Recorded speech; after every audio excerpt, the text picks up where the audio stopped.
Remember, Ellie, the IRS citizen-based, not resident-based? Oh, dude, I know. Believe me, I know. Listen, I'm not the taxiest VTuber. Like, there are like actual accountant VTubers because, I don't know, every single kind of overachiever child did become a VTuber. Every single kind. So there are plenty of accountants who are VTubers, but as one of the taxier of the non-explicitly taxed VTubers, boy do I know all about taxes. Oh my god, the stuff I had to finagle this year alone to figure out my tax situation because it's so complicated. The taxiest VTubers are probably just rich ones.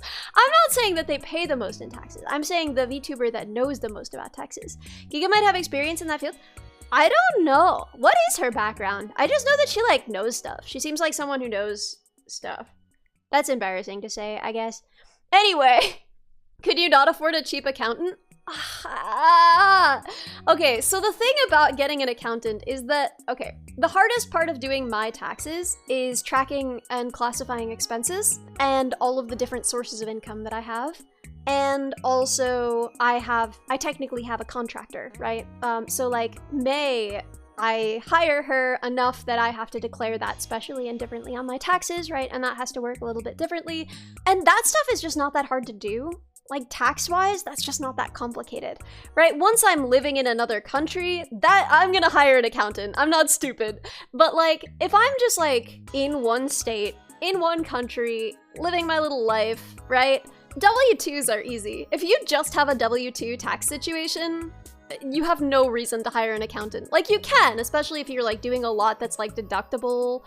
But for the most part, if you're just like a regular guy and you have a W-2, you do not need to hire an accountant. However, if you run your own business, then it gets more complicated. For me, I had 2 W-2 forms, one from each job that I had, and then also all of my self-employment stuff. And the hard part of that is just like tracking all of it. And keeping track of all of the expenses, etc. Yeah, so anyway, on the other hand, you can write off a computer as a business expense. I mean, yeah, I mean, depending on the computer and how much you use it for business and how much you use it for other things, then yeah, it can certainly be a work expense. For me, right, my computer is what I'm streaming on right now. My computer is what I've been streaming on. So like, that's absolutely a business expense. But yeah, for me, it's all the different incomes that are actually harder than all of the different, not outcomes, expenses. What about all these beans you bought? The beans aren't a tax write-off. I've never tried to write off beans, man. I've never tried to write off beans.